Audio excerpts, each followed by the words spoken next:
El 6 de marzo de 1914, George Vanderbilt se despertó en una habitación de hospital en Washington, D.C., sintiéndose peor que el día anterior. Tenía 51 años y se recuperaba de lo que debería haber sido una operación rutinaria, una apendicectomía. Los médicos le habían garantizado que el procedimiento era seguro y la recuperación sencilla. Pero algo había salido mal. Su fiebre subía. El dolor se extendía. Al anochecer, estaría muerto. A 300 millas al sur, en Asheville, Carolina del Norte, se erigía la finca Biltmore. 250 habitaciones, 178.000 pies cuadrados, la casa privada más grande jamás construida en América. George había tardado 6 años en levantarla, invirtiendo millones para crear un château francés en las montañas Blue Ridge. La había llenado de arte inestimable, libros raros y muebles traídos de Europa. Había reunido 125.000 acres de bosque y tierra de cultivo a su alrededor. Había forjado un palacio americano que rivalizaba con lo mejor que el viejo mundo podía ofrecer. Y en unas pocas horas, todo pasaría a manos de su viuda. Edith Vanderbilt tenía 42 años y una hija de 14. No tenía formación en negocios, ni conocimientos legales, ni idea de lo que estaba a punto de caerle encima. La muerte repentina de George desataría una crisis financiera que casi destruiría todo lo que él había edificado. Porque en octubre de 1913, solo meses antes de que George muriera, el gobierno de Estados Unidos había aprobado una ley completamente nueva, el Impuesto Federal sobre Herencias, y los Vanderbilt estaban a punto de convertirse en sus víctimas más célebres. Edith pasaría los siguientes 15 años batallando contra el gobierno por el derecho a conservar su propia casa. Perdería el 90% de la finca que George había creado. 87.000 acres vendidos, obras de arte subastadas, muebles dispersados. Los abogados se llevarían años. Los gastos serían aplastantes. Y aún después de ganar, descubriría que vencer no bastaba. La Gran Depresión la obligaría a una rendición final que George habría considerado impensable. Esta es la historia de cómo el IRS casi se queda con Biltmore, de cómo una viuda luchó contra el gobierno federal y perdió casi todo para salvar la casa, y de cómo la rescató al final haciendo lo único que su marido jamás habría permitido.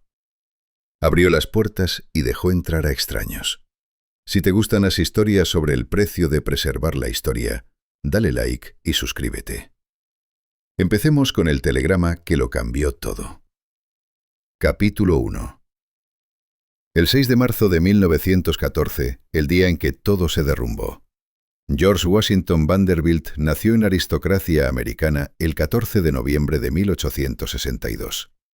Era el nieto menor del comodoro Cornelius Vanderbilt, el magnate de los ferrocarriles que había amasado una de las mayores fortunas de la historia de Estados Unidos. Mientras sus hermanos mayores pugnaban por los negocios familiares, el hijo menor prefería los libros. Coleccionaba volúmenes raros, estudiaba arquitectura, viajaba por Europa empapándose de cultura y refinamiento. Era tímido, intelectual, más a gusto en las bibliotecas que en las salas de juntas. Cuando su padre, William Henry Vanderbilt, murió en 1885, el hijo erudito heredó unos $10 millones. Era solo una fracción de lo que recibieron sus hermanos mayores, pero bastaba. No quería dirigir ferrocarriles ni expandir imperios. Quería construir algo hermoso, algo perdurable, algo que demostrara que la riqueza americana podía generar arte tan magnífico como el de Europa. Eligió Asheville, en Carolina del Norte, un pequeño pueblo de montaña con veranos frescos y vistas espectaculares, y empezó a comprar terreno. Para 1889, poseía 125.000 acres de bosque y tierra de cultivo en las montañas Blue Ridge. Encargó a Richard Morris Hunt, el mejor arquitecto de América, que diseñara un château inspirado en los palacios del Renacimiento francés del Valle del Loira. La construcción arrancó ese mismo año y se prolongó durante 6 años. Más de 1.000 obreros trabajaron para crear 250 habitaciones repletas de todo lujo imaginable. Un salón de banquetes de 70 pies de alto, una biblioteca con 10.000 libros raros, una piscina cubierta, una bolera, calefacción central, luces eléctricas, tecnología de refrigeración y una artesanía que unieron fuerzas para forjar la residencia privada más grande de América. El propietario se mudó a Biltmore en Nochebuena de 1895. Tenía 33 años, estaba soltero, señor de un palacio que había costado más de $6 millones. Durante 3 años vivió allí solo, recibiendo invitados de vez en cuando, gestionando sus bosques, interpretando el papel de caballero campestre. Luego, en 1898, se casó con Edith Stuyvesant Dresser en París. Ella tenía 25 años, procedía de una familia prominente de Rhode Island, era culta e inteligente. El tímido coleccionista por fin había hallado a alguien que comprendía lo que intentaba crear. Su hija Cornelia nació en Biltmore en agosto de 1900. El padre tenía 37 años, su esposa 27. Contaban con riqueza, una casa magnífica, una familia en crecimiento. Los días los pasaban supervisando operaciones forestales con Gifford Pinchot, el primer forestal profesional de América. La colección de arte creció. Se hicieron ampliaciones a la biblioteca. Cada detalle se pulió. El constructor había logrado la vida exacta que deseaba, tranquila, culta, alejada del mundo brutal de los negocios que habitaban sus hermanos. Para marzo de 1914, la pareja llevaba casada 16 años. Cornelia tenía 13 años y recibía clases de tutores privados. La familia repartía su tiempo entre el retiro en las montañas y su casa señorial en Washington, D.C. El patriarca contaba 51 años, gozaba de buena salud aparente y no había motivo para pensar en otra cosa que no fueran décadas más de la vida refinada en el campo que él mismo había creado. Entonces empezó a dolerle el apéndice. Era un problema bastante habitual, que por lo general no revestía gravedad si se detectaba a tiempo. Los médicos de Washington aconsejaron una operación. Una apendicectomía era algo rutinario según los estándares de la época. Miles de ellas se realizaban cada año. Los riesgos eran mínimos si se llevaba a cabo con corrección. El paciente ingresó en el hospital y se preparó para lo que debería haber sido una intervención menor. La cirugía tuvo lugar a principios de marzo. Al principio todo pareció ir bien. La recuperación avanzaba en su habitación del hospital con la previsión de volver a Asheville en una semana o 2, pero surgieron complicaciones. Los detalles concretos nunca se hicieron completamente públicos, pero algo falló durante o después de la operación. Quizás una infección, sangrado interno, error médico. En esa era, incluso las cirugías rutinarias conllevaban riesgos que la medicina moderna ha eliminado. Su estado empeoró con rapidez. La fiebre se disparó. El dolor se intensificó. Los médicos probaron todo lo que tenían a su alcance, pero sus recursos eran limitados. Los antibióticos no se descubrirían hasta dentro de 15 años. Las técnicas quirúrgicas estaban mejorando, pero seguían siendo rudimentarias según los criterios actuales. Lo que fuera que había salido mal, no pudieron arreglarlo. El 6 de marzo de 1914, George Washington Vanderbilt falleció en su habitación del hospital en Washington. Tenía 51 años. La causa oficial se registró como complicaciones derivadas de la cirugía de apendicectomía. Su cuerpo fue devuelto a Asheville y enterrado en el terreno familiar. Cientos de personas asistieron al funeral. Los periódicos de todo Estados Unidos informaron de la pérdida. El hombre que había construido la casa privada más grande de América se había ido, dejando a una viuda, una hija adolescente y una propiedad cuyo valor nadie había calculado aún. Edith recibió la noticia por telegrama. Tenía 42 años y de repente se quedaba sola con responsabilidades que no comprendía del todo. Su marido lo había gestionado todo durante su matrimonio: las finanzas, los asuntos legales, las operaciones de los negocios. Ella se había centrado en la educación de Cornelia, en los aspectos sociales de llevar la casa y en la gestión doméstica.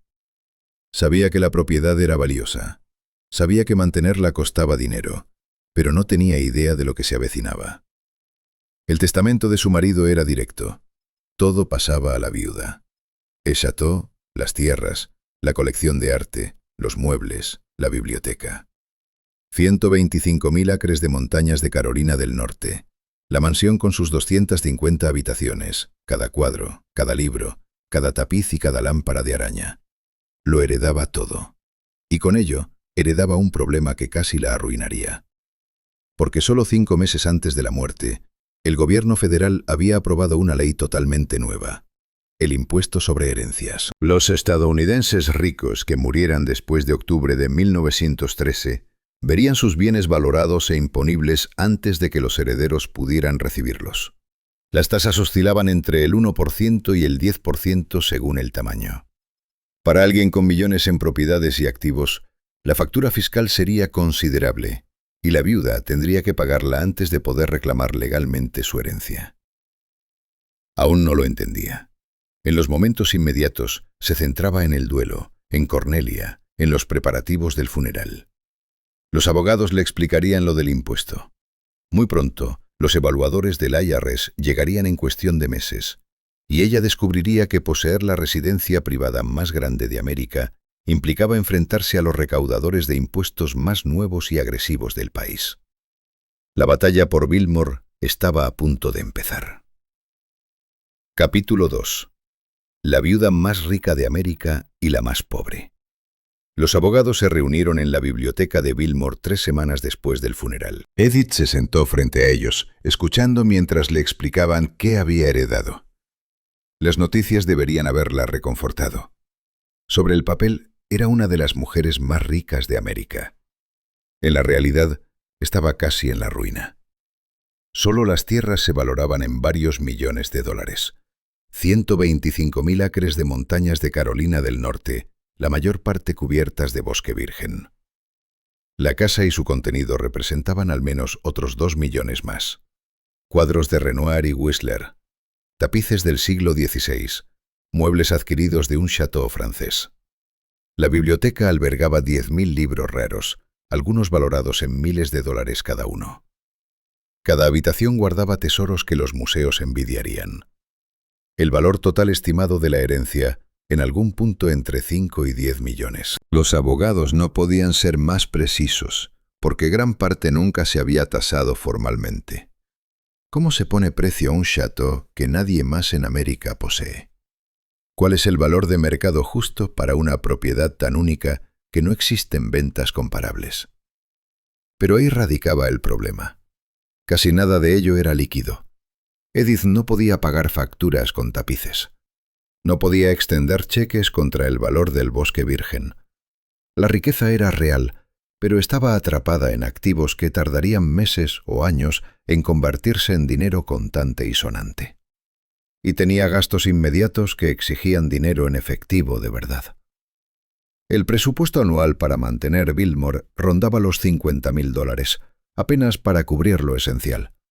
80 sirvientes en nómina, desde el mayordomo hasta las criadas de cocina. Cada uno necesitaba sueldo, alojamiento y comida. Las enormes calderas de la finca devoraban carbón a toneladas para calentar 250 habitaciones. La central eléctrica requería combustible. Las granjas pedían semillas y maquinaria. El mantenimiento era incesante. Los tejados goteaban, las tuberías reventaban, la pintura se descoloría. Un edificio de ese tamaño se deterioraba mucho más rápido de lo que la gente podía imaginar. Y luego estaban los impuestos sobre la propiedad. En Carolina del Norte valoraban la tierra y los edificios cada año. La cantidad exacta variaba, pero era considerable, más las primas de seguros para un bien valorado en millones. Suma el bosque y las granjas. Suma el coste de la comida para la familia y el personal. La cifra no paraba de subir. Edith disponía tal vez de $100.000 en activos líquidos, cuentas bancarias, bonos que se podían vender rápido, reservas en efectivo que su difunto marido había guardado. Parece una fortuna, hasta que te das cuenta de que no llegaba ni para 2 años de gastos operativos. Después tendría que empezar a vender, y una vez que empezara, quizá no pudiera parar. Los abogados le explicaron otro problema. Por el testamento de su marido, heredaba todo, pero todo incluía deudas y compromisos. Cualquier dinero adeudado al morir pasaba a ser su responsabilidad.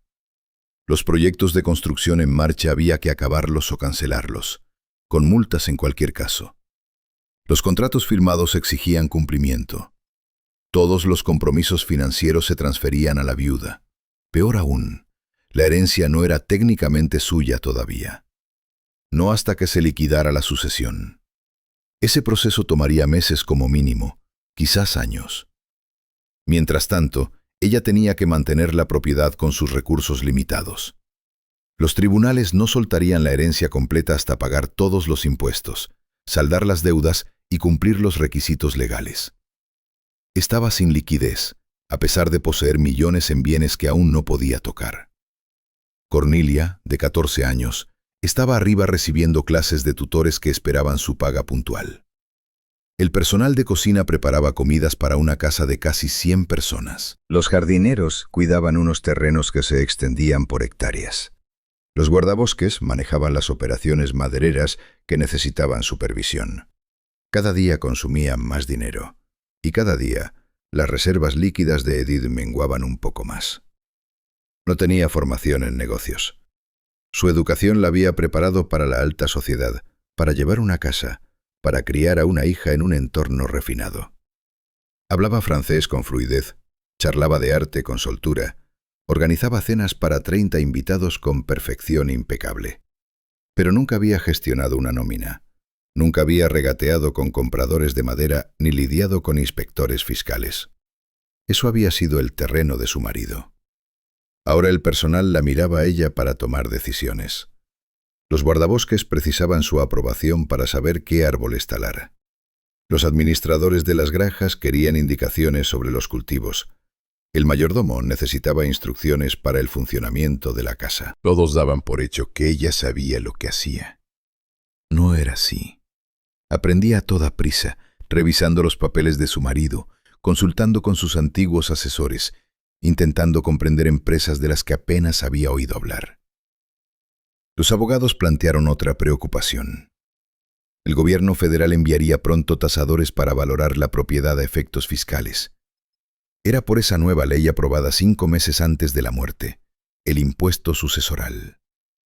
Las tasas llegaban hasta el 10% en las herencias más grandes. Para alguien que heredaba bienes de 5 a 10 millones de dólares, la factura impositiva podía superar los $500,000. $500,000 en efectivo. Pagadero en meses tras la tasación. Edith tenía 100,000 en activos líquidos. ¿De dónde sacaría los otros 400,000? La única salida era vender madera, tal vez tierra, quizá parte de la colección de arte, aunque liquidar obras maestras llevaría tiempo y no obtendría el valor completo en una venta apresurada. Le estaban obligando a desmantelar la obra de su marido antes siquiera de acabar de llorar su pérdida. La viuda planteó la pregunta evidente. ¿Podía simplemente renunciar? ¿Rechazar la herencia? ¿Largarse y dejar que otro lidiara con esa situación imposible? Los abogados negaron con la cabeza. Tenía una hija de 14 años que mantener. Cornelia heredaría al final. Renunciar ahora la dejaría sin nada. Además, ¿dónde vivirían? ¿Qué harían? En su círculo social, las mujeres de su clase no trabajaban. No tenían profesiones. Llevaban casas, criaban familias, vivían de la riqueza heredada. Toda la vida de Edith se había construido alrededor de ser la señora George Vanderbilt. Esa identidad no valía nada si entregaba todo lo que implicaba el apellido. Así que lucharía. No tenía alternativa, pero tampoco se hacía ilusiones. La herencia que la hacía rica en el papel estaba a punto de empujarla a decisiones financieras desesperadas. La casa privada más grande de América se estaba convirtiendo en la carga más costosa del país. Y la mujer que era dueña de todo aquello estaba a punto de descubrir que a veces la mayor fortuna puede convertirse también en la mayor trampa. Los abogados se marcharon esa misma noche con unas instrucciones claras.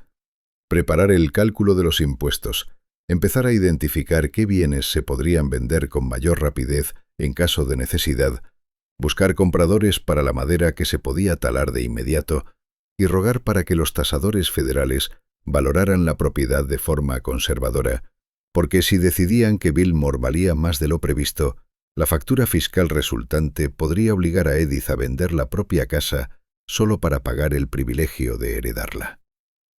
Ella se quedó en la biblioteca una vez que se hubieron ido, rodeada de los 10.000 libros que su marido había tardado décadas en coleccionar.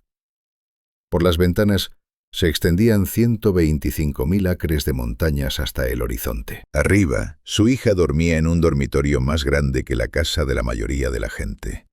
Y en su cuenta bancaria apenas tenía el dinero suficiente para mantenerlo todo en marcha durante 2 años más.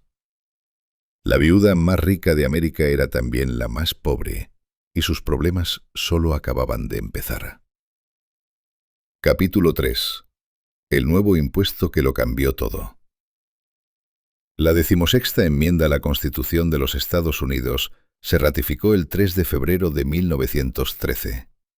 Se componía de una sola frase: el Congreso tendrá poder para imponer y recaudar impuestos sobre las rentas procedentes de cualquier fuente, sin reparto entre los varios estados y sin tener en cuenta ningún censo o enumeración. Esa única frase alteró la historia de América y alteraría la vida de Edith Vanderbilt. Durante más de un siglo, el gobierno federal se había financiado sobre todo mediante aranceles y impuestos de consumo. La tributación directa sobre la renta individual era inconstitucional. Los ricos pagaban relativamente poco en impuestos federales porque su riqueza provenía de inversiones, no de salarios. Rockefeller, Carnegie, Morgan, los Vanderbilt, todas las grandes fortunas de la era dorada habían crecido en gran medida al margen de la fiscalidad federal. Los estados y las ciudades recaudaban impuestos sobre la propiedad. El gobierno federal, en su mayor parte, no lo hacía. Pero los reformadores progresistas habían estado presionando por un cambio desde los años 1890. Argumentaban que la riqueza concentrada amenazaba la democracia, que las fortunas industriales habían crecido demasiado, que la brecha entre ricos y pobres estaba desestabilizando la sociedad. La solución, creían ellos, era la tributación, gravar la renta, gravar las herencias. Obligar a los adinerados a contribuir más al gobierno que protegía su propiedad y mantenía la infraestructura que hacía posible sus negocios. La enmienda fue aprobada por el Congreso en 1912 y ratificada por el número requerido de estados a principios de 1913. Por primera vez en la historia de América, el gobierno federal podía gravar la renta directamente. El Congreso actuó con rapidez. En octubre de 1913, aprobaron la Ley de Ingresos. Establecía un impuesto progresivo sobre la renta que empezaba en el 1% para ingresos superiores a $3.000 y subía hasta el 7% para ingresos por encima de $500.000. Los ricos por fin pagarían su parte. Oculta en la misma legislación, había otra disposición: el impuesto sobre sucesiones. Cuando un americano rico moría, su herencia se tasaría e impondría antes de que los herederos pudieran recibirla. La tasa empezaba en el 1% para herencias valoradas en más de $50.000 y subía hasta un máximo del 10% para las que superaban los $500.000. No era especialmente agresiva según los estándares posteriores, pero era revolucionaria en 1913 porque nunca antes había existido. El momento fue catastrófico para la familia Vanderbilt. La ley se aprobó en octubre de 1913. George Vanderbilt murió en marzo de 1914. 5 meses. Si hubiera muerto 6 meses antes, toda su herencia habría pasado a Edith sin impuestos. El gobierno federal no la habría tocado. En cambio, falleció justo después de que entrara en vigor la nueva ley, convirtiendo a su viuda en una de las primeras víctimas del flamante sistema de impuestos sobre sucesiones de América. La ley estaba diseñada deliberadamente para atacar precisamente el tipo de riqueza que George había acumulado. Grandes fincas, propiedades inmobiliarias, colecciones de arte, bosques, todo lo que definía las fortunas de la era dorada. Los progresistas que redactaron la legislación querían evitar la creación de una aristocracia americana permanente.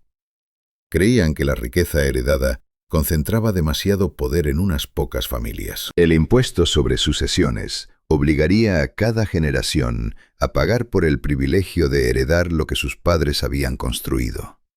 Para los americanos de clase media, el impuesto era irrelevante. Una herencia valorada en $50.000 o menos pasaba sin tributos. Eso cubría a la inmensa mayoría de la población. Incluso familias moderadamente adineradas con herencias de $100,000 o $200,000 se enfrentaban a facturas fiscales de solo unos miles de dólares, algo manejable. No agradable, pero no devastador. Pero para alguien como Edith, que heredaba varios millones en propiedades, los cálculos se volvían brutales. El 10% de $5 millones son $500,000 en efectivo, a pagar en un año desde la tasación de la herencia. Al gobierno no le importaba que la riqueza estuviera atrapada en tierras, edificios y obras de arte. No le importaba que convertir esos activos en dinero llevara tiempo y destruyera valor. El impuesto se calculaba sobre el valor total de la herencia y el pago debía hacerse en dinero real. La ley no incluía excepciones para propiedades únicas. Si heredas una fábrica, puedes venderla. Alguien compraría un negocio rentable. Si heredas acciones y bonos, hay mercados para eso. Pero si heredas la casa privada más grande de América, situada en el rural de Carolina del Norte sin propiedades comparables en ninguna parte, ¿quién demonios la compraría? El mercado para un chateau de 250 habitaciones era limitado, prácticamente inexistente. Eso generaba una situación perversa. La propiedad podía valer millones para fines fiscales, pero no se podía vender por nada cercano a esa cifra. Edith tendría que pagar impuestos basados en un valor teórico que no tenía casi nada que ver con lo que realmente podría obtener si se viera obligada a venderla. Pagaría impuestos por una riqueza a la que no podía acceder, a precios que ningún comprador aceptaría. El IRS lo entendía a la perfección. De hecho, contaban con ello. El impuesto sucesoral estaba diseñado para desmantelar grandes fortunas, obligando a los herederos a liquidar activos. Si Edith tenía que vender 80,000 acres para pagar la factura fiscal, eso era justo lo que querían los progresistas. Esos acres irían a parar a compañías madeleras, granjeros, promotores. La concentración de riqueza se reduciría. Las posesiones de los Vanderbilt menguarían. Misión cumplida. Desde la perspectiva del gobierno, era una buena política. Evitaba la riqueza dinástica, generaba ingresos federales, promovía una distribución más equitativa de la propiedad. El hecho de que destruyera lo que George había tardado décadas en construir era irrelevante. La ley se aplicaba por igual a todos. Si no podías permitirte pagar el impuesto por lo que heredabas, vendías lo suficiente para cubrir la cuenta. Así de simple. Desde la perspectiva de Editha, era una confiscación disfrazada de tributación. Su marido ya había pagado impuestos sobre los ingresos que compraron la tierra. Había pagado impuestos sobre la propiedad cada año por lo que poseía. Ahora el gobierno quería otro pago enorme solo por el privilegio de pasar esa propiedad a su viuda. Parecía un robo. Pero los sentimientos no importaban. La ley era la ley. La 16ª enmienda era constitucional. La Ley de Ingresos de 1913 había sido aprobada correctamente por el Congreso y firmada por el presidente Wilson. El impuesto sucesoral era legal, era ejecutable, y venía directo hacia Biltmore. En cuestión de meses, los tasadores federales llegarían para valorar todo lo que George había dejado atrás. Calcularían el impuesto adeudado, y Edith tendría que encontrar una forma de pagarlo o empezar a vender la finca pedazo a pedazo hasta saldar la deuda. No tenía poder político para luchar contra la ley en sí. Ningún tribunal la anularía. Su única esperanza era pelear por la valoración. Si los tasadores decidían que Biltmore valía $10 millones, estaba acabada. Solo el impuesto superaría los $500,000, más de 5 veces sus activos líquidos. Tendría que vender porciones masivas de la propiedad de inmediato. Pero si lograba convencerlos de que el valor era menor, si podía argumentar que una propiedad tan única debía tasarse de forma diferente, si sus abogados hallaban cualquier estrategia legal para rebajar la cuenta, quizás sobreviviera. La batalla estaba a punto de empezar. El gobierno de Estados Unidos contra una viuda que intentaba conservar su hogar. El país más rico del mundo acababa de inventar una nueva forma de gravar la riqueza, y venían a Asheville a cobrarla. Edith Vanderbilt había enterrado a su marido 5 meses después de que aprobara la ley. Ahora pasaría años luchando contra los burócratas que querían llevarse lo que él le había dejado. El impuesto sucesoral lo había cambiado todo, y casi se lo llevaría todo también. El IRS llega a Asheville. Los tasadores llegaron en el verano de 1914, 4 meses después del funeral. 3 hombres con trajes oscuros, maletines de cuero y portapapeles bajaron del tren en Asheville y alquilaron un coche para ir a Biltmore. Eran agentes federales de la Oficina de Ingresos Internos, la agencia que más tarde se convertiría en el IRS.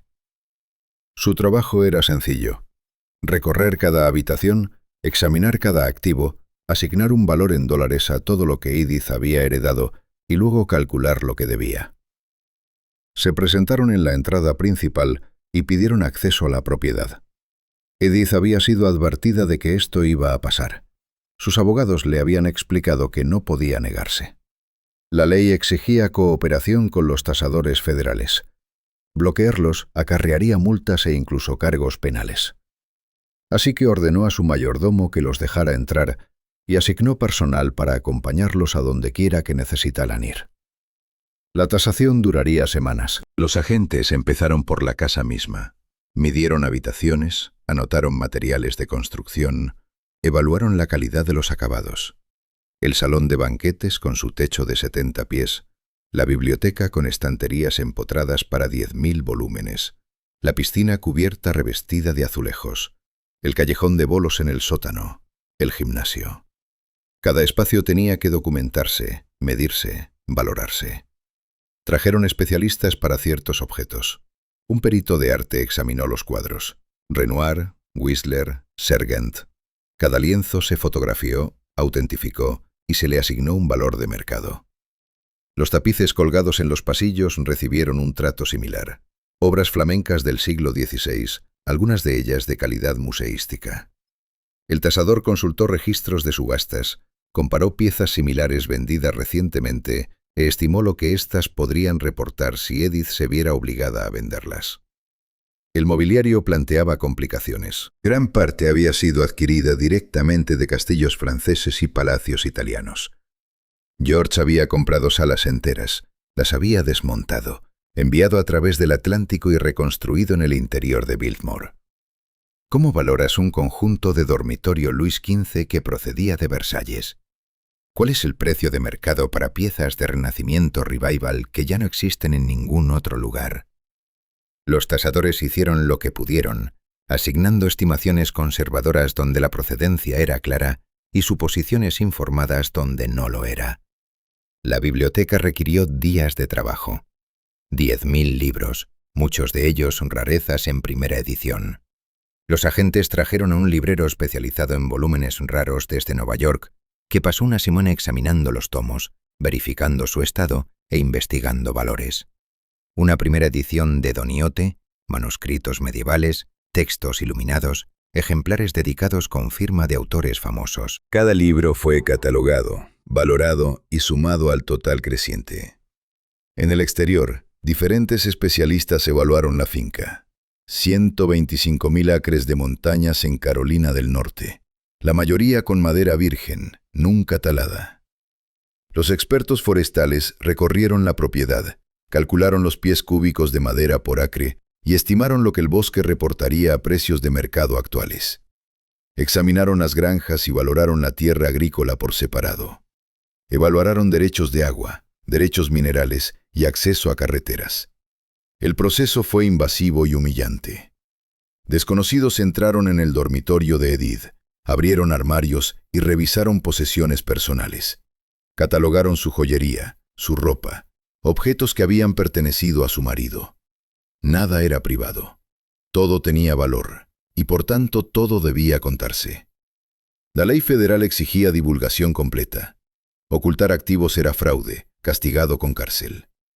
Cornelia observaba desde el piso de arriba, mientras los hombres se movían por su casa. Tenía 14 años e intentaba comprender por qué agentes del gobierno contaban la cubertería de su madre y fotografiaban los cuadros de su padre. Edith trató de explicarle que la ley lo requería. Tenían que cooperar. Pero era difícil hacer entender a un adolescente por qué extraños tenían derecho a inventariar todo lo que su familia poseía. Los sirvientes hallaron el asunto perturbador. Esos agentes federales trataban Biltmore como un almacén, no como un hogar. Movían muebles para medir habitaciones. Hacían preguntas intrusivas sobre el funcionamiento de la casa. ¿Cuánto carbón se consumía al año?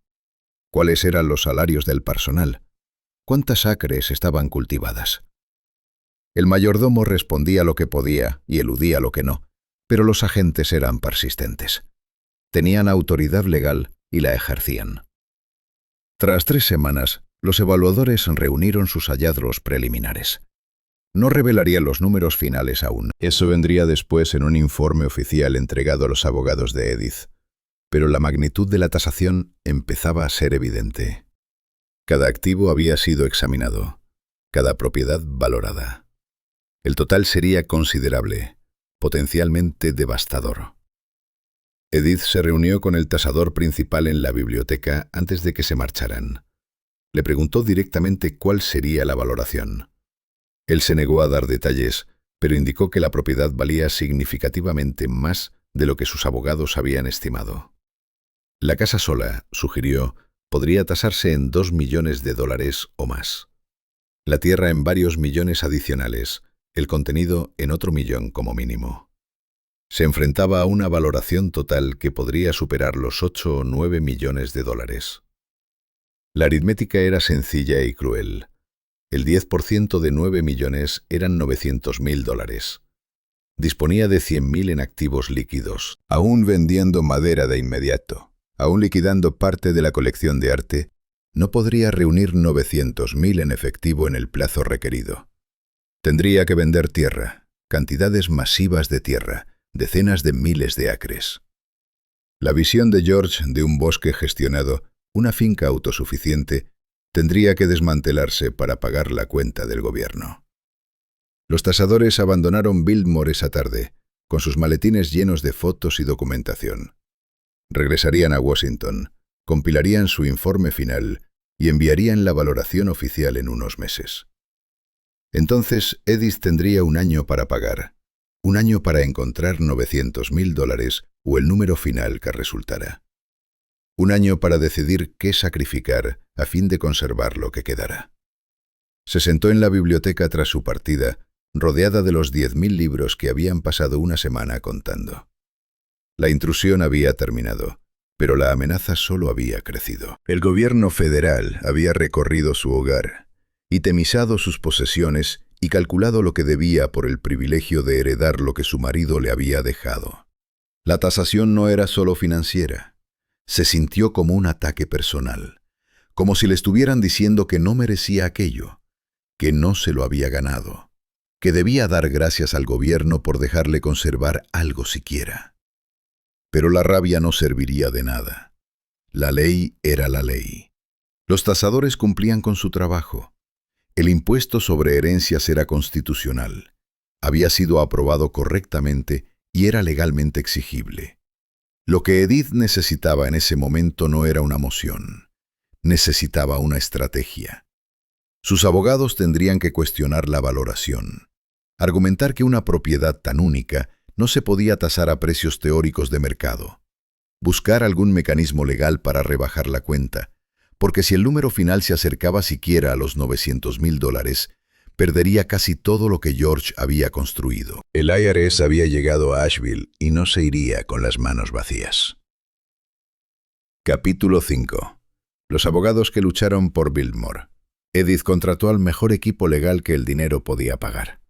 Su abogado principal provenía de un prestigioso bufete de Nueva York con experiencia en impugnar tasaciones fiscales federales. Trajo consigo a 2 asociados, ambos especialistas en el campo novísimo de la fiscalidad de herencias. Era un terreno tan reciente que casi nadie tenía experiencia aún. La ley solo existía desde octubre de 1913.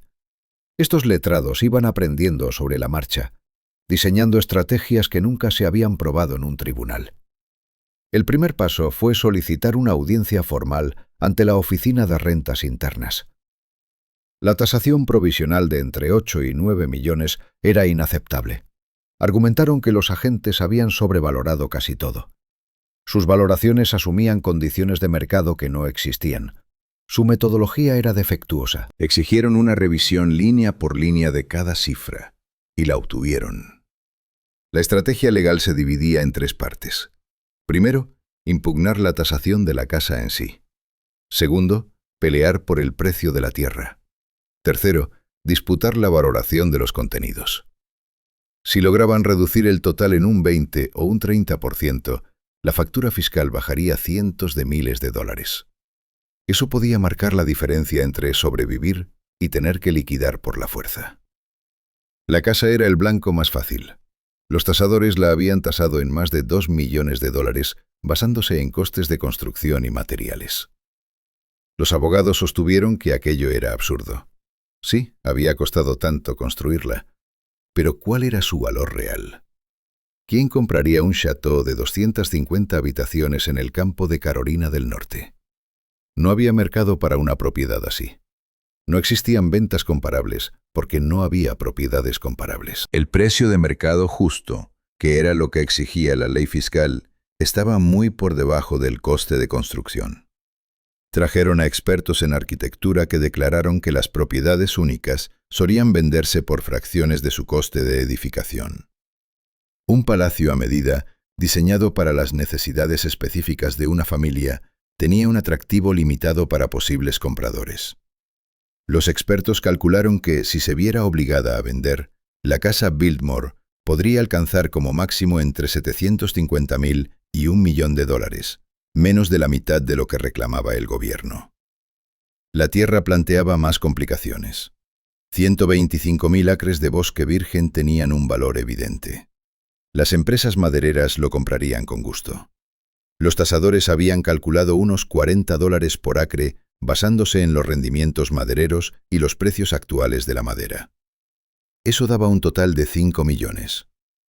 El equipo legal atacó esa cifra desde varios frentes. Primero, sostuvieron que vender un terreno tan vasto de golpe deprimiría los precios. Inundar el mercado con tanta madera haría bajar el valor por acre. La tasación asumía precios máximos para cada acre, lo cual era económicamente imposible. Segundo, buena parte de la superficie era montañosa y de difícil acceso. Los costes de tala serían altos. El retorno neto por acre era inferior a lo que afirmaban los tasadores. Tercero, algunas zonas estaban destinadas a conservación y experimentos forestales, lo que reducía su potencial comercial. Los abogados propusieron una cifra revisada de 3 millones en lugar de 5 millones. Insistieron en que aquello reflejaba condiciones reales de mercado, no máximos teóricos que el gobierno se resistía a aceptar. Las negociaciones de ida y vuelta se prolongaron durante meses. La Oficina de Rentas Internas no tenía incentivos para aceptar cifras más bajas. Cada dólar que rebajaban significaba menos recaudación fiscal. Replicaron a cada desafío. Los contenidos eran el problema más espinoso. ¿Cómo se discute el valor de un Renoir? Si un tasador de arte dice que vale $50.000 y los registros de subastas muestran obras similares vendidas a ese precio, ¿cuál es el contraargumento? El equipo legal encontró uno. Sostuvieron que la tasación debía reflejar precios de venta forzada, no cantidades al por menor. Si Edith tenía que vender obras de arte deprisa para reunir dinero para los impuestos, no obtendría el valor completo de mercado. Las ventas urgentes siempre traían precios más bajos. El impuesto debería basarse en lo que ella podría recibir realmente en su situación, no en lo que las piezas podrían alcanzar en condiciones ideales. El gobierno rechazó ese razonamiento. La ley exigía tasación al valor de mercado justo. Lo mantuvieron firme. El mercado justo significaba lo que un comprador dispuesto pagaría a un vendedor dispuesto, asumiendo condiciones normales. La emergencia financiera de la viuda no alteraba el valor subyacente de los bienes. Si optaba por vender deprisa y aceptar precios más bajos, esa era su decisión. El impuesto se calculaba sobre el valor real, no sobre el de una venta forzada. Los gastos legales se acumulaban a toda velocidad. Los abogados facturaban cientos de dólares por semana. Cada reunión, cada presentación de documentos, cada audiencia sumaba costes a los de Edith. Estaba pagando a juristas para pelear contra una valoración fiscal con el fin de poder afrontar esa misma valoración. Esa lógica circular era exasperante, pero no tenía alternativa. Sin representación legal, el gobierno impondría sus cifras completas sin oposición y la factura resultante sería imposible de saldar. A finales de 1914, las negociaciones se llevaban ya 6 meses en marcha. La Oficina de Ingresos Internos había rebajado un poco el total hasta unos 7 millones de dólares desde los 8 o 9 millones iniciales. El equipo legal insistía en que seguía siendo demasiado y presionaba para más recortes. Pero el gobierno se atrincheraba. Contaban con la presión política de recaudar impuestos sustanciales sobre herencias de familias adineradas prominentes. El caso Vanderbilt era de gran renombre. Ceder demasiado enviaría un mensaje equivocado. Edith veía cómo sus activos líquidos se evaporaban mientras los abogados discutían tasaciones. Solo las honorarias legales ya se habían tragado decenas de miles de dólares. Mientras tanto, los costes operativos de Biltmore seguían 50.000 al año, le gustara o no. Sus reservas en efectivo de 100.000 dólares menguaban más rápido de lo previsto. Pronto tendría que empezar a vender bienes sin importar lo que lograran los abogados. Su letrado principal le dio una actualización a principios de 1915. El mejor resultado realista que podían esperar era un total de entre 6 y 6,5 millones. Eso generaría una factura fiscal de unos 600.000 a 650.000 dólares. Aún catastrófico, pero algo menos que el peor escenario de 900.000. Para llegar siquiera a eso, tendrían que hacer concesiones, aceptar algunas cifras del gobierno, dejar de pelear en ciertos apartados y concentrar los ataques en las áreas donde tenían posiciones más sólidas. La opción contraria era ir a juicio. Podían negarse a un acuerdo, obligar al gobierno a llevarlos a los tribunales y defender los números ante un juez. Pero el proceso duraría años. En ese tiempo, la deuda fiscal quedaría pendiente, acumulando multas e intereses, y no había garantía de victoria. La ley era nueva, los precedentes inciertos. Un juez podría dar la razón al gobierno e imponer el monto íntegro que los tasadores reclamaban originalmente. Ir a juicio era una apuesta que Edith no podía permitirse. Así que llegaron a un acuerdo. En la primavera de 1915, casi un año después de la muerte de George, se fijó la valoración final de la herencia en 6,5 millones. La factura de impuestos ascendió a 650.000 dólares, pagaderos de inmediato. A Edith le quedaban quizá 30.000 dólares en activos líquidos tras abonar las legalidades. Necesitaba reunir 620.000 en efectivo y solo tenía un modo de hacerlo: vender la tierra. Cantidades masivas de terreno. Lo que George había tardado décadas en reunir estaba a punto de desmantelarse pedazo a pedazo hasta satisfacer la cuenta del gobierno. El equipo legal había hecho lo que podía. Habían reducido la factura en unos 250.000 dólares potenciales respecto al peor escenario, pero no pudieron eliminarla. No lograron mantener que la propiedad única no debía tributar. No convencieron al gobierno de aceptar pagos simbólicos. La ley era clara. La herencia debía el 10%, y Edith tendría que encontrar la forma de pagarlo, aunque eso destruyera casi todo lo que luchaba por conservar. Los abogados habían logrado una victoria parcial, pero no bastaba. Capítulo 6. El sacrificio. La venta arrancó en el verano de 1915. Los abogados de Edith habían señalado las partes más vendibles de las posesiones: la tierra más alejada de la casa, los terrenos con la madera más abundante, las parcelas que las empresas madereras comprarían al instante. Las primeras negociaciones fueron con operaciones locales de madera interesadas en derechos de tala inmediata. El gobierno federal llegó con la oferta más grande. El Servicio Forestal de Estados Unidos, recién creado y en busca de ampliar las tierras públicas en los Apalaches, propuso comprar un vasto terreno de 86.700 acres. El precio era de $5 por acre, $433.500. La cantidad estaba muy por debajo del valor de la tierra solo por la madera. Pero Edith necesitaba liquidez ya para cubrir la factura fiscal, y el gobierno lo sabía. Le pusieron un trato de toma o deja. Ella lo tomó. La venta del servicio forestal se cerró en 1915. 86.700 acres que George había tardado años en adquirir. Tierra que planeaba gestionar como modelo de silvicultura sostenible, se convirtieron en el Bosque Nacional Pisgah. El gobierno sacó una ganga. Edith obtuvo el suficiente efectivo para pagar la mayor parte de su obligación fiscal, pero perdió la inmensa mayoría de lo que George había levantado. La venta aportó $433.500. La factura era de $650.000. Aún le faltaban más de $200.000. Habría que vender más parcelas para cubrir el saldo restante, más las legalidades pendientes, más los costes operativos que no cesaban pese a la crisis financiera. En los meses siguientes, más terreno salió al mercado. Los lotes más pequeños se vendieron a compañías madereras y compradores particulares. Cada operación traía unos miles de dólares. Cada una reducía lo que quedaba. Los 125.000 acres originales se encogieron de manera drástica. Para cuando se pagaron por completo la factura de impuestos y los costes asociados, Edith había vendido la inmensa mayoría de las posesiones territoriales de George. Lo que quedaba era solo una fracción de la visión inicial. Tierra suficiente para mantener la casa, los jardines y los terrenos inmediatos.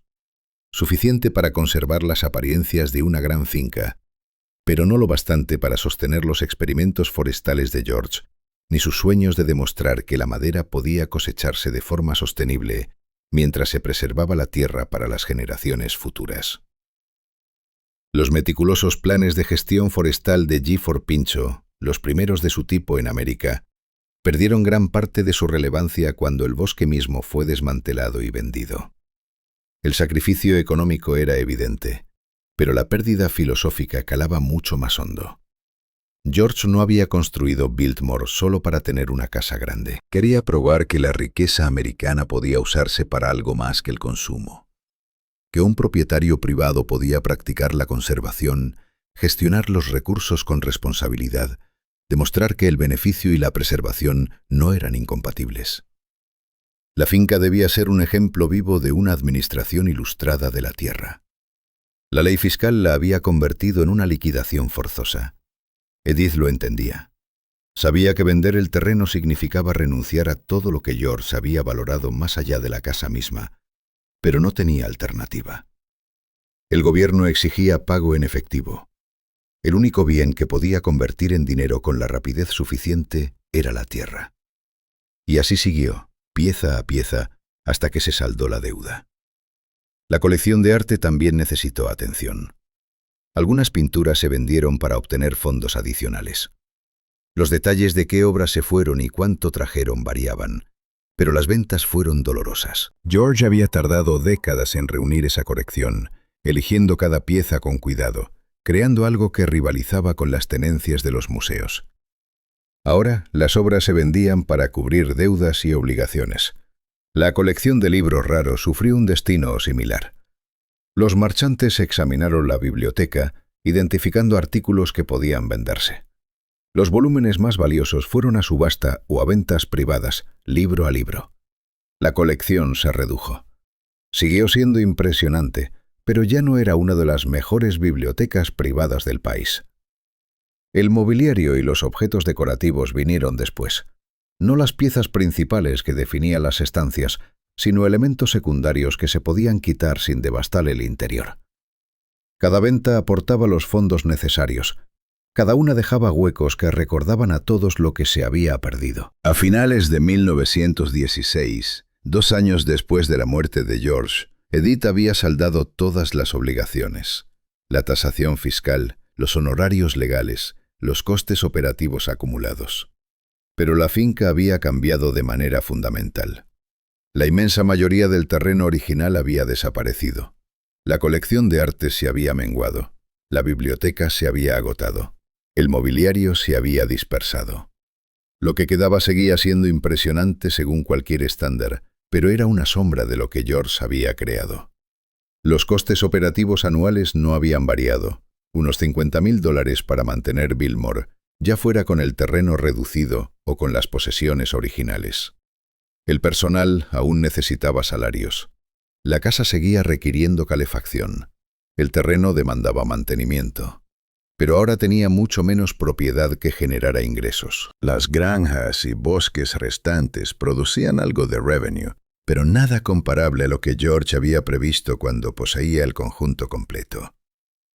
Edith calculó que estaba atrapada.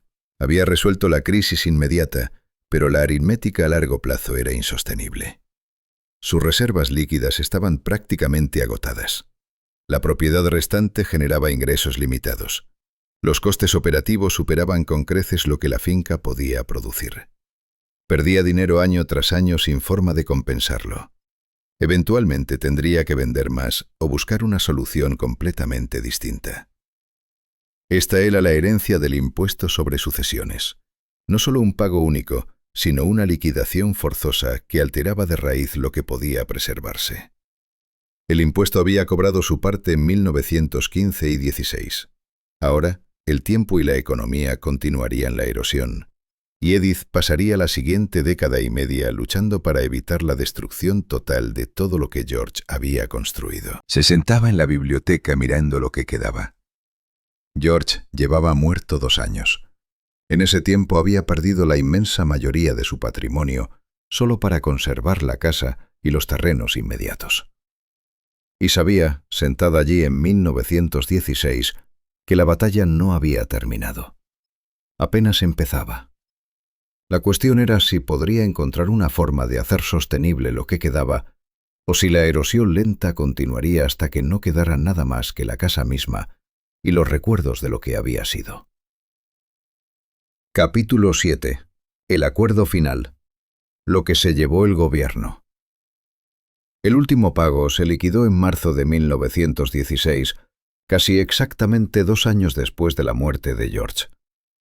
La Oficina de Rentas Internas confirmó la recepción de $650.000. El impuesto sobre sucesiones estaba pagado. La batalla legal había terminado. Edith Vanderbilt había logrado conservar la casa Biltmore, pero el precio por mantenerla había sido casi todo lo demás. El cálculo era simple y demoledor. George había reunido 125.000 acres de terreno. Tras las ventas forzosas, solo quedaba una fracción. La casa permanecía intacta, junto con los jardines inmediatos y el entorno cercano, el invernadero, las granjas más próximas a la residencia principal y el bosque que se divisaba desde las ventanas. Todo lo que estaba más allá había desaparecido.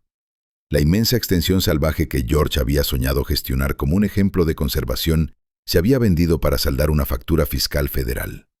Dentro de la casa, las pérdidas eran igual de evidentes para cualquiera que conociera la colección anterior. Las paredes aún albergaban pinturas, pero no las obras maestras. La biblioteca seguía conteniendo miles de volúmenes, aunque los manuscritos más raros y las primeras ediciones firmadas habían sido subastados. Las habitaciones conservaban muebles franceses e italianos, pero muchas de las piezas que George había adquirido directamente de castillos europeos ya no estaban. Lo que quedaba era impresionante, lo que faltaba era insustituible. La crisis financiera inmediata de Edith se había resuelto. El impuesto estaba saldado. Los honorarios legales se habían pagado. No se enfrentaba a una ejecución hipotecaria inminente ni a una incautación, pero tampoco estaba a salvo. Sus reservas líquidas se habían reducido prácticamente a cero, tras 2 años de convertir en efectivo todo lo posible. Los costes operativos anuales de la finca se mantenían en torno a los $50.000. Los ingresos de lo que quedaba eran modestos. Llevaba un déficit que iría consumiendo poco a poco cualquier valor restante. El personal se había recortado donde era posible. La casa aún requería un mantenimiento y un servicio considerables, por lo que las reducciones eran limitadas. Pero los jardineros que se ocupaban de las secciones más lejanas de la propiedad se habían ido. Los guardabosques que habían colaborado con Gifford Pinchot en la gestión sostenible de la madera ya no eran necesarios, porque el bosque se había vendido. Estos recortes ahorraban algo de dinero, pero no lo suficiente para cerrar la brecha entre gastos e ingresos. Cornelia tenía 16 años en 1916. Había visto a su madre batallar contra el gobierno durante 2 años, había presenciado cómo desmantelaban sus posesiones poco a poco y había aprendido lecciones sobre la riqueza que la mayoría de los adolescentes nunca afrontan. El dinero no era eterno. La propiedad podía ser confiscada. El gobierno podía llevarse lo que quisiera si no tenías liquidez para pagarle. No eran principios abstractos, eran vivencias reales que moldearían la forma en que ella gestionaría su propia herencia. Edith había superado el impuesto sobre sucesiones, pero no había ganado. La Oficina de Rentas Internas había recaudado sus $650.000. Los reformadores progresistas que habían diseñado el impuesto habían logrado exactamente lo que pretendían. La fortuna Vanderbilt se había reducido. La concentración de riqueza se había menguado. Las enormes propiedades privadas se habían fragmentado, con porciones sustanciales transferidas a la propiedad pública. Desde la perspectiva del gobierno, el sistema funcionaba a la perfección. Desde la de Edith, había preservado el núcleo central, pero había perdido el marco. La casa Billmore seguía en pie, magnífica e intacta, pero estaba pensada para ser más que una gran residencia. George había imaginado una demostración práctica de gestión ilustrada de la tierra, un bosque sostenido de forma privada, un modelo que otros terratenientes ricos pudieran imitar. La casa sin las tierras circundantes era solo una estructura costosa en las montañas, impresionante pero incompleta. La pregunta que ahora tenía ante sí era sencilla. ¿Podría mantener lo que quedaba con los ingresos limitados que generaba? Los números sugerían que no. Podría manejar el déficit durante unos años, tal vez. Pero al final agotaría sus opciones. Habría que vender más arte. Más libros irían a subasta. Quizás partes de los acres restantes tendrían que liquidarse. La erosión lenta continuaría a menos que algo cambiara de fondo. Lo que cambió fue el enfoque de Edith. Rechazó aceptar un declive inevitable. En su lugar, gestionó con una eficiencia implacable, gastó solo lo estrictamente necesario y buscó formas ingeniosas de generar ingresos adicionales. Se alquilaban partes de la casa para eventos especiales. La producción de las granjas se vendía en la zona. Los derechos de tala en las parcelas forestales restantes se licenciaban con cuidado. Cada fuente de ingresos, por pequeña que fuera, ayudaba a reducir la diferencia entre lo que costaba la propiedad y lo que podía producir.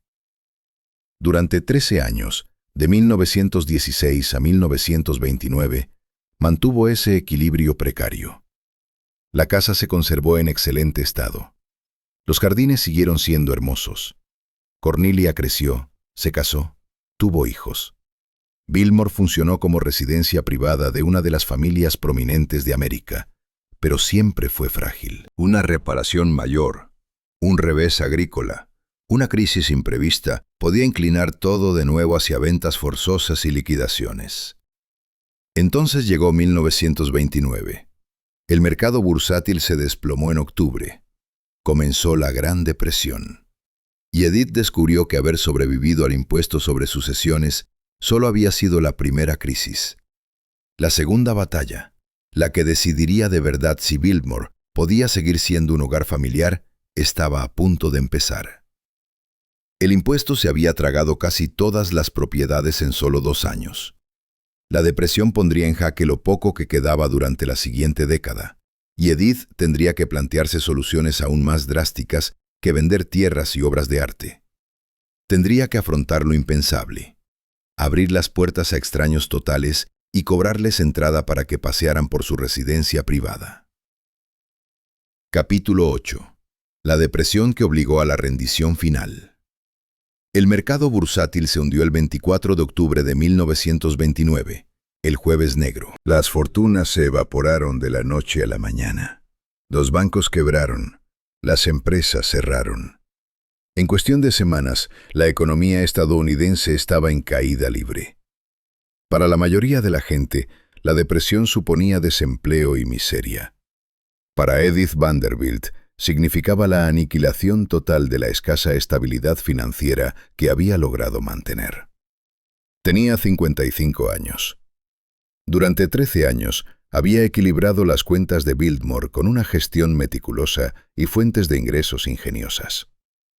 Las granjas generaban rentas. Las ventas de madera aportaban liquidez. Había conseguido que los gastos operativos se ajustaran más o menos a lo que la finca producía. Era un equilibrio frágil, pero funcionaba. La depresión lo hizo añicos en unos meses. Las granjas no podían colocar su producción. Los compradores locales no tenían dinero. Los mercados agrícolas se derrumbaron porque la demanda se esfumó. Lo que había sido una fuente fiable de unos miles de dólares al año se volvió casi inútil. Los cultivos se pudrían en los campos porque el coste de transportarlos a mercados lejanos superaba lo que iban a reportar. Los precios de la madera se desplomaron. Las empresas madereras dejaron de comprar porque la construcción se había paralizado. La edificación nueva se detuvo en seco al secarse el crédito y desaparecer los compradores. Los lotes forestales que Edith había estado explotando con cuidado para obtener ingresos se volvieron invendibles. Los árboles solo valían algo si había quien los quisiera adquirir. A principios de los años 30 nadie lo hacía. Las inversiones que le proporcionaban los escasos ingresos pasivos que le quedaban fallaron después. Los bonos hicieron quiebra. Los pagos de dividendos se cortaron. Los bancos donde tenía sus cuentas sufrieron embates y algunos se vinieron abajo por completo. El modesto colchón financiero que había reconstruido en 13 años se desvaneció. Volvía al punto en que estaba en 1916, solo que ahora todo el sistema económico se derrumbaba a su alrededor y no había compradores para nada de lo que pudiera vender. Los impuestos sobre la propiedad no variaron. Carolina del Norte seguía exigiendo el pago sin importar las circunstancias económicas. La factura anual llegaba igual, pagará o no. Las primas de seguro seguían cobrándose. Los costes de servicios públicos no remitían. La casa necesitaba calefacción en invierno o las tuberías se helarían y reventarían. Podía recortar personal, posponer el mantenimiento, eliminar cualquier gasto prescindible, pero no podía borrar los costes básicos. A principios de 1930, Edith se enfrentaba a la misma cuenta que casi la arruinó 14 años antes. Gastos fijos imposibles de eliminar, ingresos rozando el cero. Reservas líquidas agotadas y esta vez no quedaba nada que vender. La tierra se había ido. Las mejores obras de arte se habían ido. Los libros más raros se habían ido. No podía salir del apuro liquidando cosas porque no quedaba nada que liquidar que generara suficiente dinero como para valer la pena. Sus asesores le expusieron las alternativas: cerrar Biltmore por completo, despedir a todo el personal, tapiar las ventanas y dejarlo vacío hasta que la economía mejorara. Eso eliminaría los gastos operativos, pero aseguraría que la casa se deteriorara. Sin calefacción ni mantenimiento, una estructura de ese tamaño sufriría daños graves en pocos años. Cerrarla podría ahorrar dinero a corto plazo, pero la destruiría a la larga. La segunda opción era vender la casa misma. Alguien podría comprarla a pesar de la depresión, quizás una cadena hotelera o un promotor que la convirtiera en apartamentos o un balneario. Pero vender suponía entregar por completo el legado de George. Todo por lo que había luchado desde 1914 se perdería. Su hija, Cornelia, no heredaría nada. El nombre Vanderbilt desaparecería de la propiedad. Eso era inaceptable. La tercera opción surgió de una fuente inesperada. Alguien propuso abrir Biltmore a turistas pagando entrada. La idea ya se había mencionado antes y se rechazó de inmediato. Los Vanderbilt no cobraban por entrar en sus casas. Las familias de la alta sociedad no convertían sus residencias en atracciones. Era indigno. Una confesión pública de que la familia había caído tan bajo que necesitaba monetizar su propia vivienda. Pero a finales de 1930, Edith ya no tenía más salidas. La depresión había borrado cualquier otra fuente de ingresos. El turismo podría funcionar de verdad. Estados Unidos seguía teniendo turistas pese al colapso económico. La gente aún se iba de vacaciones, aunque menos y más modestas. Asheville ya era un destino turístico. La posibilidad de visitar la casa privada más grande de América podría atraer visitantes incluso en tiempos duros. Si lograba generar ingresos modestos con entradas de un flujo constante de curiosos, quizás cubriera los costes operativos básicos. La decisión no se tomó a la ligera ni sin esfuerzo. Edith habló del asunto con Cornelia, que ya tenía 30 años y estaba casada, con hijos propios. Cornelia era consciente de lo que estaba en juego. Si no encontraban la forma de sacar adelante algunos ingresos, Biltmore se perdería. Abrir las puertas a los turistas era humillante, pero perder la mansión por completo era aún peor. Al final se pusieron de acuerdo en intentarlo. En 1930, Biltmore House abrió sus puertas por primera vez a visitantes que pagaban entrada. El anuncio dejó atónitos a los círculos sociales de Newport y Nueva York. Los Vanderbilt, una de las familias más destacadas de Estados Unidos, cobraban por entrar en su propia casa. Era un escándalo. Otras familias adineradas murmuraban sobre lo bajo que habían caído los Vanderbilt. Algunos lo tildaban de vergonzoso. Pocos comprendían que se trataba de una cuestión de supervivencia. La organización resultaba complicada. ¿Qué habitaciones se abrirían a las visitas? La planta baja, sin duda, y tal vez los dormitorios de la segunda planta si lograban mantenerlos a salvo. La familia necesitaba conservar un espacio privado en la tercera planta. Habría que contratar y formar guías. La seguridad era fundamental. Había que ajustar los seguros para cubrir el acceso público, preparar instalaciones para los visitantes y crear zonas de aparcamiento. La casa tenía que transformarse de una residencia privada en una atracción turística en toda regla, todo ello mientras la familia seguía viviendo allí. Los primeros visitantes llegaron ese mismo año. Pagaban la entrada en la puerta. Los guiaban por las estancias de la planta baja. El vestíbulo de entrada con su techo altísimo. El salón de banquetes donde los Vanderbilt habían recibido a sus invitados. La biblioteca con miles de libros que aún quedaban. El jardín de invierno con sus palmeras y orquídeas. Las visitas duraban alrededor de 1 hora. Los turistas salían por una zona donde se vendían recuerdos y postales. Las opiniones estaban divididas. Algunos visitantes quedaban fascinados al poder ver el interior de la mansión más grandiosa de Estados Unidos. Otros se sentían incómodos al recorrer una casa donde aún vivían personas. Los guías tenían que lidiar tanto con los admiradores que querían verlo todo, como con los curiosos que hacían preguntas indiscretas sobre las finanzas familiares. Era embarazoso, pero funcionaba. En cuestión de meses, Biltmore empezaba a recibir un flujo constante de visitantes. Los ingresos por entradas no eran desorbitados, pero sí regulares. El dinero se acumulaba semana tras semana, mes a mes. Junto con los gastos operativos drásticamente reducidos, bastaba para mantener la casa en pie y conservar al personal esencial. Biltmore sobrevivió a 1930 y 1931. Y cada año siguiente, Edith había hecho lo que juró que nunca haría. Había abierto el palacio de George a desconocidos. Había cobrado entrada para recorrer habitaciones pensadas para recepciones privadas. Había convertido el monumento que George erigió en un negocio, pero también lo había salvado. La casa que el impuesto de sucesiones casi destruyó en 1915 superó la depresión cediendo su exclusividad. El público salvó lo que la riqueza privada ya no podía mantener. Capítulo 9. La mujer que salvó Biltmore regalándolo. Abrir Biltmore a los turistas en 1930 debía ser algo provisional, una medida desesperada en tiempos desesperados. Edith confiaba en que una vez terminara la depresión y la economía se recuperara, podría cerrar las puertas de nuevo y volver a la vida privada. Se equivocaba. La decisión de abrir la casa resultó irreversible. Una vez que los turistas habían entrado, no había vuelta atrás. Los ingresos por entradas crecieron de forma constante a lo largo de los años 30. Corrió la voz de que la mayor casa privada de Estados Unidos estaba abierta a visitas. Los periódicos publicaron reportajes. Las guías de viaje la incluyeron en sus sugerencias. Llegaban visitantes de todo el país, intrigados por ver cómo había vivido la otra mitad durante la Edad Dorada. Lo que empezó como una necesidad económica se convirtió en un negocio próspero. A mediados de los 30, Biltmore atraía miles de visitantes al año.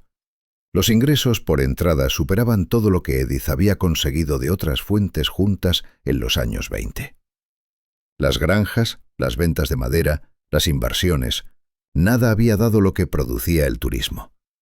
Había dado con el único modelo sostenible para mantener una propiedad de ese tamaño. El público pagaría por preservar lo que la riqueza privada ya no podía sostener. Edith siguió viviendo en Biltmore mientras lo dirigía como atracción turística. El arreglo era peculiar, pero viable. Los visitantes recorrían la primera y segunda planta durante el día. La familia conservaba aposentos privados en la tercera. Usaban escaleras traseras y pasillos de servicio para moverse por la casa sin cruzarse con los turistas. Era como habitar en un museo. A veces resultaba incómodo, pero preferible a perder la casa del todo. Cornelia se había casado con John Francis Amherst Thiel, el hijo menor de un aristócrata británico. Tuvieron 2 hijos que resultarían clave para el futuro de Biltmore, George y William Thiel. La familia vivía en la finca junto a Edith, criando a la siguiente generación en la casa que George Vanderbilt había construido. La gestión del turismo exigía atención constante. El personal necesitaba formación para tratar con los visitantes. Las habitaciones requerían un mantenimiento constante para resistir el paso de miles de personas al año. La seguridad debía evitar robos sin resultar invasiva. Los costes del seguro aumentaban por el acceso público. El marketing demandaba inversión. Dirigir un museo en una casa histórica era un negocio complicado y exigente, pero funcionaba. A finales de los años 30 y principios de los 40, Biltmore alcanzó por primera vez una estabilidad financiera desde la muerte de George. La depresión fue remitiendo poco a poco. La Segunda Guerra Mundial impulsó la recuperación económica. El turismo prosiguió durante todo ese tiempo, con Biltmore consolidándose como un destino reconocido. Lo que Edith había iniciado como una apuesta desesperada se convirtió en una solución definitiva. Edith Stuyvesant Dresser Vanderbilt falleció en Biltmore el 21 de diciembre de 1958. Tenía 85 años. Había vivido 44 años como viuda, más que los 16 años de su matrimonio con George. Había luchado contra el gobierno, sobrevivido a la liquidación forzosa de casi toda la herencia, soportado la depresión y, al final, salvado Biltmore al renunciar a su exclusividad. La casa que ella preservó pasó a su hija. Cornelia heredó Biltmore en 1958, junto con el negocio turístico que lo sostenía. Sin embargo, la gestión real de la finca la llevaban sus hijos, George y William Thiel, que habían estado involucrados en el negocio durante años. Los 2 hermanos entendían lo que su abuela había logrado y lo que hacía falta para mantenerlo. Tras la muerte de Edith, los hermanos asumieron el control total. Sabían que Biltmore no podía sobrevivir como residencia privada, solo podría perdurar como un negocio. Formalizaron esa realidad, constituyendo la finca como la Biltmore Company, con miembros de la familia como accionistas y la casa como principal activo. El paso de la propiedad personal a una estructura corporativa era esencial por motivos legales y fiscales. Los impuestos sobre herencia seguían existiendo y amenazaban a las grandes fortunas. Al estructurar Biltmore como un negocio en lugar de una residencia particular, la familia podía justificar su valor de otro modo. La casa no valía lo que alguien pagaría por vivir en ella. Valía lo que podía generar como propiedad comercial. Esa distinción era clave para las valoraciones fiscales. Bajo la dirección de los hermanos Thiel, Biltmore se expandió más allá de las simples visitas guiadas a la casa. Se desarrollaron nuevas fuentes de ingresos a lo largo de las décadas siguientes. Eventualmente se incorporó la producción de vino, aprovechando los edificios originales de la finca. La propiedad empezó a acoger eventos, bodas, funciones corporativas. Cada fuente de ingresos contribuía a cubrir los enormes gastos de mantener una casa de 250 habitaciones. El modelo que Edith había creado por desesperación en 1930 se convirtió en el patrón para la preservación de casas históricas en toda América. Otras fincas siguieron el ejemplo de Biltmore, The Breakers en Newport, Hearst Castle en California. Innumerables otras mansiones de la Edad Dorada sobrevivieron abriéndose al público. El público salvó lo que las familias privadas ya no podían permitirse. Las casas que se habían construido para mostrar riqueza y exclusividad perduraron al volverse democráticas. Edith no habría elegido este camino si hubiera tenido alternativas. Pasó años intentando evitarlo. Pero cuando tuvo que optar entre entregar por completo el legado de George o compartirlo con extraños, eligió compartir. Esa decisión salvó Biltmore, no solo para su vida, sino para generaciones posteriores. La casa que George construyó en los años 90 del siglo XIX seguía en pie en el siglo XXI, porque su viuda había estado dispuesta a hacer lo que parecía impensable.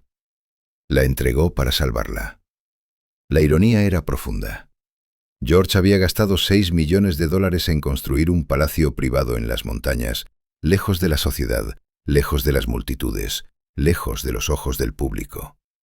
Quería aislamiento y privacidad. Creó belleza para él y su familia. Edith preservó esa belleza destruyendo la privacidad. Invitó a las multitudes que George había evitado. Comercializó lo que él había mantenido exclusivo. Y al hacerlo, aseguró que su creación les sobreviviera a ambos por más de un siglo. Capítulo 10. Biltmore hoy. El precio de la supervivencia y lo que enseña. La finca Biltmore acoge a más de 1 millón de visitantes al año. Llegan en autobuses turísticos y coches de alquiler, aparcando en lotes que albergan miles de vehículos. Pagan la entrada, recogen guías de audio y pasan horas explorando 250 habitaciones diseñadas para el uso privado de una sola familia. La casa que George Vanderbilt construyó por $6 millones en los años 90 del siglo XIX genera decenas de millones en ingresos anuales como destino turístico.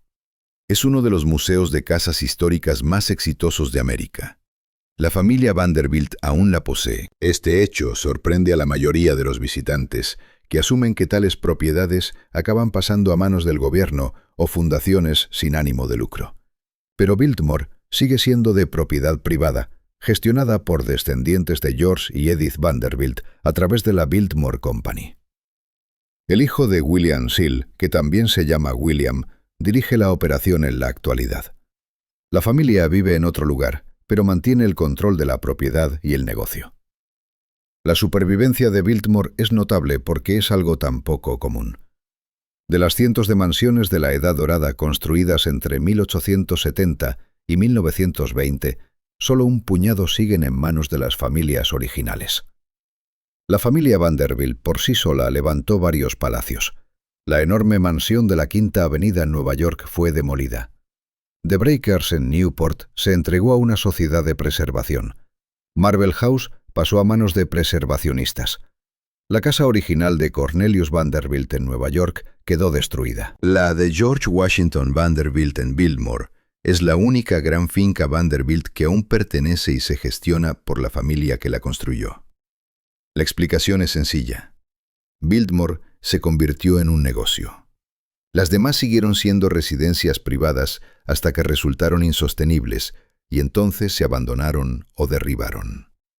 La decisión de Edith en 1930 de abrir las puertas transformó la finca de un mero objeto de lujo en un activo que genera ingresos.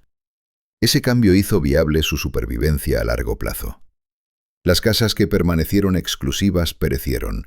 La que se abrió al público sobrevivió. El modelo de negocio ha crecido mucho más allá de las simples visitas guiadas. La bodega produce cientos de miles de cajas al año y representa una fuente importante de ingresos. La finca acoge bodas, eventos corporativos y conciertos. Los terrenos incluyen hoteles, restaurantes y tiendas. Los visitantes pueden pasar fines de semana enteros en la propiedad sin agotar las actividades disponibles. Es un resort erigido en torno a una casa histórica, con la casa misma como atracción principal. Ese éxito comercial protege a Biltmore del impuesto sobre sucesiones que casi la destruye en 1914. Como la propiedad funciona como un negocio, se valora de manera distinta a efectos fiscales que una residencia privada. La finca genera ingresos, emplea a cientos de personas y actúa como un motor económico clave para Asheville y el oeste de Carolina del Norte. Esa realidad comercial ofrece justificaciones legales y financieras que la propiedad privada pura no podría proporcionar. La estructura empresarial que en 1930 parecía una rendición, se ha convertido en el escudo legal que garantiza la supervivencia generaciones después. La lección general es incómoda, pero evidente. La riqueza privada, por grande que sea, no puede mantener indefinidamente los excesos de la Edad Dorada. Las fortunas que erigieron estos palacios eran inmensas según cualquier estándar. Los Vanderbilt figuraban entre las familias más ricas de la historia de Estados Unidos. Pero ni siquiera el dinero de los Vanderbilt bastó para sostener múltiples fincas colosales a lo largo de generaciones. Una vez que el gobierno federal empezó a gravar las transferencias de riqueza, las cuentas dejaron de cuadrar. El impuesto sobre sucesiones cumplió exactamente lo que sus diseñadores progresistas pretendían. Impidió la formación de una aristocracia americana permanente. Las grandes fortunas de la Edad Dorada se fragmentaron mediante impuestos sobre herencias y liquidaciones forzosas. Los Astor, los Morgan, los Carnegie, los Vanderbilt, todos vieron cómo su riqueza concentrada se dispersaba entre múltiples herederos y se agotaba por los impuestos. Los descendientes de tercera y cuarta generación viven con comodidad, pero no con una opulencia dinástica. El sistema funcionó, aunque el precio fue arquitectónico y cultural. Cientos de edificios extraordinarios fueron demolidos porque nadie podía permitirse mantenerlos. Artesanos que habían creado obras maestras duraderas por décadas en lugar de siglos, porque el modelo económico que la sostenía colapsó. Perdimos tesoros arquitectónicos imposibles de recrear, ya que las habilidades, los materiales y la disposición a gastar a esa escala ya no existen. Biltmore sobrevivió al hallar un nuevo modelo económico. El acceso público sustituyó al lujo privado. La operación comercial reemplazó al consumo personal. La finca que George construyó para sí mismo ahora sirve a millones. Esa democratización salvó la arquitectura, pero destruyó el propósito original. George buscaba privacidad y aislamiento. Terminó con una atracción turística. El edificio perduró. El sueño se desvaneció. Edith comprendió este trueque.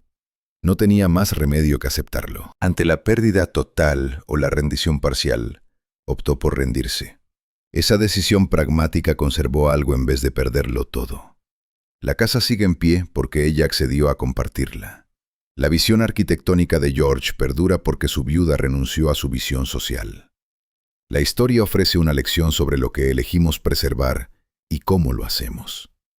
La sociedad decidió a través de la política fiscal que la riqueza privada concentrada era peligrosa y debía fragmentarse. Esa decisión destruyó la base económica que sostenía las fincas de la Edad Dorada. Pero la sociedad también valora la arquitectura histórica y desea que estos edificios se conserven. Esos dos objetivos se contradicen. No se puede fragmentar la riqueza concentrada y al mismo tiempo esperar que familias privadas mantengan palacios que requieren precisamente esa riqueza concentrada para funcionar. La solución que surgió fue la democratización. El público paga para preservar lo que los propietarios privados ya no pueden costearse. Los museos de casas históricas financiados por entradas sustituyeron a los palacios privados mantenidos por fortunas heredadas.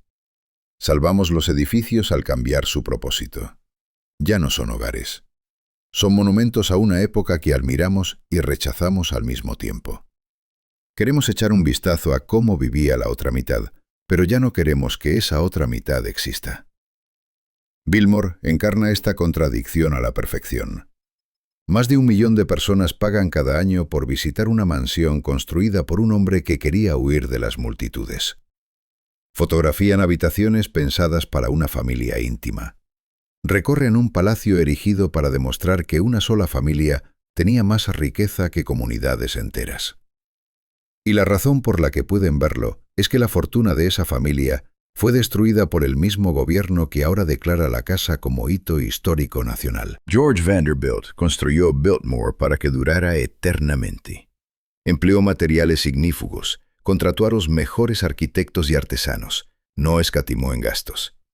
Triunfó en lo arquitectónico. La casa se mantiene estructuralmente sólida después de 130 años, pero fracasó en lo económico. La fortuna necesaria para conservar una propiedad así como residencia privada no pudo resistir la política fiscal del siglo XX.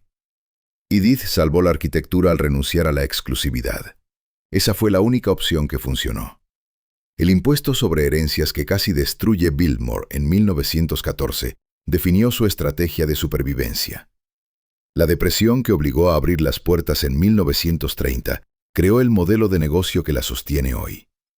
Las crisis que amenazaron con su destrucción acabaron imponiendo una adaptación. Una adaptación, por dolorosa que resultara, preservó lo que un apego rígido a la visión original habría perdido. Biltmore perdura no a pesar de su transformación, sino gracias